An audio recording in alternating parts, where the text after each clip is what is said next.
pag-uusapan natin yung agaw-agimat kasi 90s yung tema natin at yung mga Mm. susunod nating episodes, Oo, mga 90s at mga banda muna magkakaroon tayo kasi ng yun mga immediate 90s, nating oo, mundo, eh, 'di 'di ba? ba? So yun, kaya naisipin ko, tayo ko na yung agaw-agimat, yun na Mm, yun, 1993 na yun.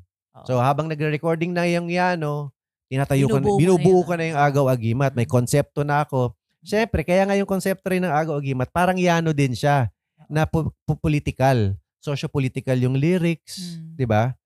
So, mga galit sa gobyerno, mga galit sa hmm, korapsyon.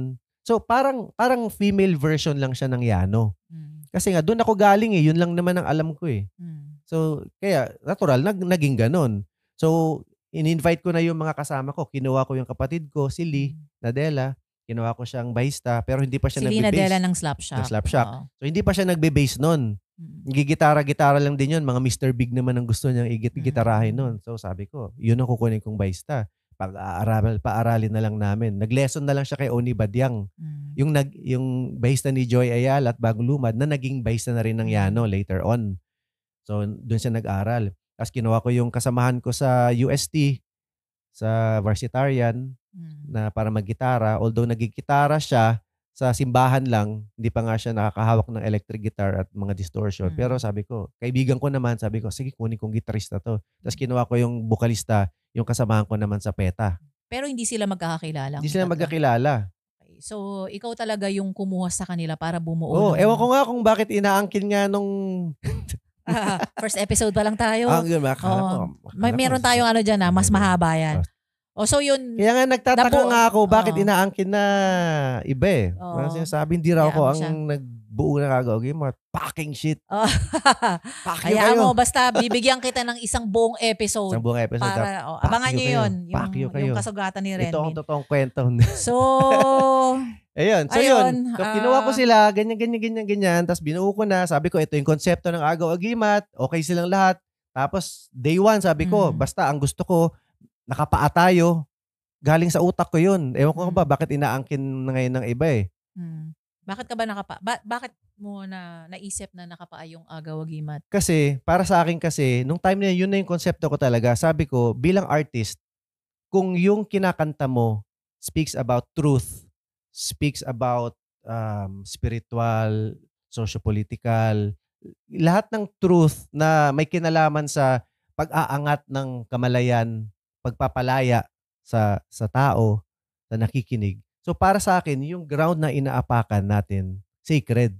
So Hmm, parang yung mga nasa tribo, 'di ba, na 'pag meron silang ritual, mm. 'di ba, sa Nagpapaa mga sila. tribes, nagpapaa Tsaka sila sa mga habang worship, 'di sumasayaw. ba? Sa mga simbahan, Pag 'di ba, sa nagwo-worship mga ka, ano, 'di ba, kailangang hubad ka oo, ng sign of ano, respect. kahit nga sa martial arts, eh, 'pag pumasok ka Mm, sa dojo, 'di ba, mm, magbabaw ka, tapos dapat walang tsinelas, 'di oo. ba? Kasi nga parang feeling natin lahat sacred ground yung inaapakan natin. So naisip ko, since artist ako, musikero ako, yung ground na inaapakan ko habang tumutugtog ako, sacred yun. Kaya sabi ko sa kanila, kaya gusto ko sana nakapaa tayo. Pinagdebatehan pa namin yun. Naalala ko doon sa maliit na kwarto namin sa bahay namin sa Cainta. Doon pa kami nag-discuss noon. Ayaw ni Lee, nung kapatid ko. Kasi syempre, bata pa si Lee noon, eh. Tapos, bago yung mga Vans niya, eh. Skater. Gusto niya syempre, naka-Vans Oo. siya, eh, di ba? So, hanggang sa nagdebate kami, nag-discuss kami. Sabi ko pa nga sa kanila, day one. Hindi naman day one, siguro mga day 7. Pero sinabi ko pa nga sa kanila, ito tatandaan nyo. Ito, wala pang recording kami. Wala pa kami halos mga original songs. Di pa kami nakakapag-gig. Sabi ko sa kanila, pag ginawa natin ito na nakapaa tayo, darating ang panahon, makikilala tayo na tayo yung bandang nakapaa. Sinabi ko na sa kanila At yun nung ngayon nga, yun na umpisa. nga yung ano, 'di ba? Yan yung bandang nakapaa. At ngayon nga, di ba, Palagi nga chine-check kung nakapaa ako, eh, 'di ba? oh, Sa mga comments. tapos meron pa nga ngayon, 'di ba? Alam nila yung kanta, hindi nila alam yung ano, tapos sasabihin, kami po yung bandang nakapa. Oo, yung nakapa. Doon nila naalala. So yung pagpapaa, idea mo talaga? Idea ko talaga Okay. yun from day one Mm, sa akin, sa mm, umpisa pa lang, idea ko na yun. mm, Pero nung pinag-usapan namin, siguro day ilan na yon nung nag-discuss na mm, kami sa mga bagay-bagay. mm. Kaya nga yun, nililinaw ko lang din kasi kahit sa agaw-agimat ngayon, sa bagong generation ng agaw-agimat, ina-attribute nila na yung pagpapaa daw, Sa Mm. dati daw na bokalista yon. Hindi siya ang nakaisip nun, ako ang nakaisip nun. Yun ang Oo. totoo. Pero ngayon naman binigyan mo ng freedom yung ano, yung mga kabanda Oo, mo, eh. Kung sino lang oo, yung, yes.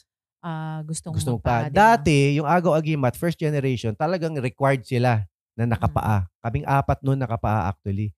Hindi lang yung bokalista. Tapos sumunod na, second generation, tatlo kaming nakapaa.